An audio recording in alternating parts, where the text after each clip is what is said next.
देखिए कितना मस्त बना है। देखिए ग्रेवी देखिए कितना बढ़िया। और इसका सीक्रेट तो हम आप लोग को बता ही दिए। आप लोग देखिए ज़रूर ट्राई करिएगा और गारंटी है कि इसको डिफरेंट टेस्ट भी मिलेगा आपको। और ढाबा रेस्टोरेंट तो भूल ही जाइएगा आप। और मेरे वीडियो अगर मेरा पसंद आए तो लाइक ज़रूर कर दीजिएगा, चैनल को सब्सक्राइब ज़रूर कर दीजिएगा। आज हम अंडा करी बनाने जा रहे हैं। आज पूछने वाला मेरा लड़का तो अभी नहीं है कि मम्मी क्या बना रही हो। आज लड़की मेरी वीडियो बनाएगी। तो देखिए ये 6 अंडा को हम उबाल के छील लिए हैं और कहीं कहीं हम कट लगा दिए हैं। कट दिख नहीं रहा है लेकिन कट लगा हुआ है। देखिए कट लगा हुआ है। ऐसे अंडा चटकता भी नहीं है और मतलब उसका ग्रेवी भी अच्छा जाता है उसके अंदर। अब देखिए इसको कुछ नहीं करना है। थोड़ा सा हम कश्मीरी मिर्च डाल दिए, करीब 2 पिंच कश्मीरी मिर्च डाल दीजिए। ये 2 पिंच हम 1 पिंच हल्दी डाल दिए और थोड़ी सा वही 1 पिंच नमक डाल दिए।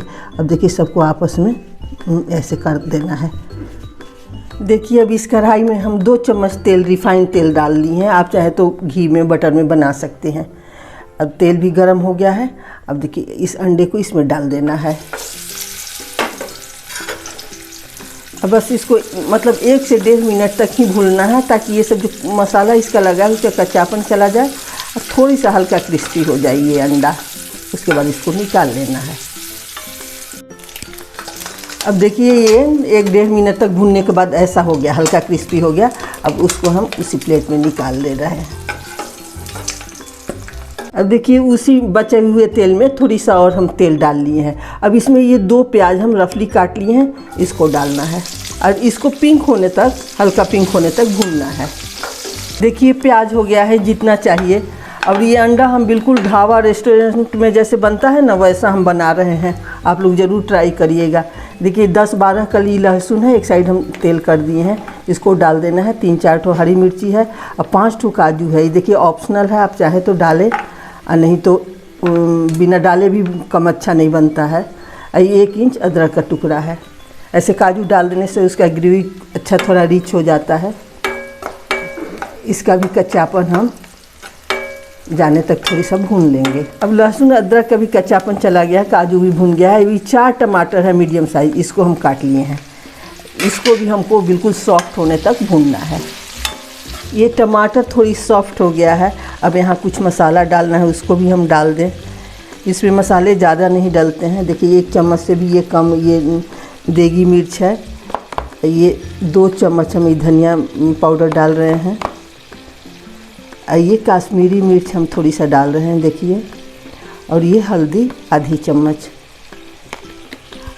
अब यहीं देखिए ये थोड़ी सी हम कसूरी मेथी रखे थे, इसको हम डाल रहे हैं। क्रश कर दिए हैं, भुना हुआ है, इसको हम डाल दिए। अब नमक डाल देना है, नमक स्वाद अनुसार डालना है। अब इसको हम भूनेंगे। आँच को मीडियम और लो के बीच में रखना है। अब बिल्कुल टमाटर सॉफ्ट होने तक इसको हम भूनेंगे। अभी मसाला प्याज टमाटर भून गया है। अब यहाँ हम पानी डाल रहे हैं। करीब हम 1 गिलास में थोड़ी सा ये पानी रह गया है, 1 गिलास के करीब पानी डाल दिए हैं। ये हम करीब 15 मिनट तक लो और मीडियम के बीच में आंच रखेंगे ताकि प्याज का टमाटर अच्छी तरह गल जाए और उसका सत भी अच्छे से उतर जाए। उसका बिल्कुल अलग टेस्ट होगा। जो हम डायरेक्ट पीस देते हैं ना उसके स्वाद है इसके स्वाद में फ़र्क होता है। तो इसको हम तब तक ढक के और 15 मिनट के लिए हम पकने देंगे इसको लो और मीडियम के बीच में आंच रख के। देखिए ये अच्छी तरह बॉयल हो गया है। हम अब गैस को बंद कर रहे हैं और जब ये ठंडा हो जाए तो इसको अच्छी तरह हमको मिक्सी में लेकर बारीक पेस्ट बना लेना है। और इसके पानी को हटाना नहीं है, साथ में पीसना है सबको। ये काजू लहसुन जो भी डाला है इसमें सबको। अब देखिए थोड़ा सा हम रिफाइंड ऑयल डाल दिए हैं। आप जो चाहे डाल सकते हैं, जैसे बटर या घी कुछ भी। आज हम आप लोग को रेस्टोरेंट का पूरा सीक्रेट बताएंगे। कभी कभी होता है ना कि हम लोग अच्छे ढाबे या रेस्टोरेंट में बैठ के खाते हैं तो लगता है कि अरे हम भी तो इतना अच्छा से बनाते हैं, सब कुछ डालते हैं, लेकिन इतना अच्छा क्यों नहीं बनता। तो उसका हम सीक्रेट आप लोग को बताएंगे। वैसे काजू तो हम डाले ही हैं, लेकिन कलर के लिए तो वो लोग कलर डालते हैं। इसके लिए तो निश्चिंत रहना है, कुछ भी ऐसा कुछ नहीं रहता। वो लोग फूड कलर डालते हैं तो वो अपने को नहीं डालना है। अब बाकी जो स्वाद का सीक्रेट है वो आज हम आप लोग को बताएंगे। अब देखिए जीरा भी ये हो गया है। अब यहाँ जो सब पेस्ट हम तैयार करके रखे थे उसको डाल देना है। देखिए पेस्ट इतना ही चाहिए और इसमें हम थोड़ी पानी और डालेंगे। देखिए ये पेस्ट इतना पतला होना चाहिए। अगर आपका पेस्ट गाढ़ा हो गया हो तो पानी थोड़ा डाल लीजिए। हम मिक्सी में पानी लेके हम इसमें डाल दिए हैं जिस मसाले में था। अब देखिए ये खौल गया है। अब यही हम आपको सीक्रेट बता रहे हैं कि वो कौन सा सीक्रेट है जिससे इतना टेस्टी उन लोग का बनता है। ये तो गरम मसाला है, आधी चम्मच ये गरम मसाला है। ये देखिए पनीर मसाला है, ये 2 बड़े चम्मच है। यही उसका सीक्रेट है जिसके कारण वो इतना मतलब टेस्टी और डिफरेंट होता है थोड़ी। तो आप लोग ज़रूर ट्राई करिएगा, ये बहुत ही अच्छा लगेगा और बिल्कुल आपको डिफरेंट टेस्ट देगा।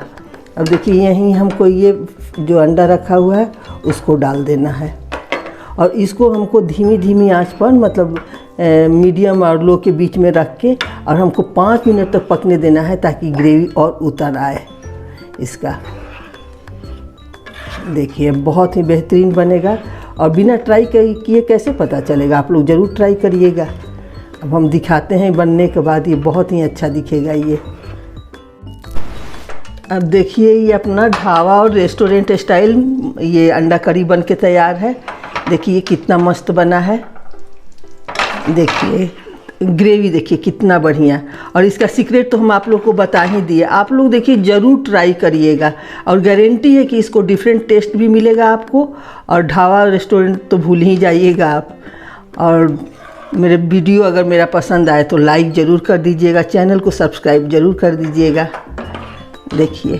देखिए अंडा करी, इसका रंग देखिए, इसका थिकनेस देखिए और सबसे बढ़ के टेस्ट। जब तक आप ट्राई नहीं करिएगा टेस्ट तो नहीं पता चलेगा भाई। अब हम मिलते हैं फिर आपसे अगले वीडियो में।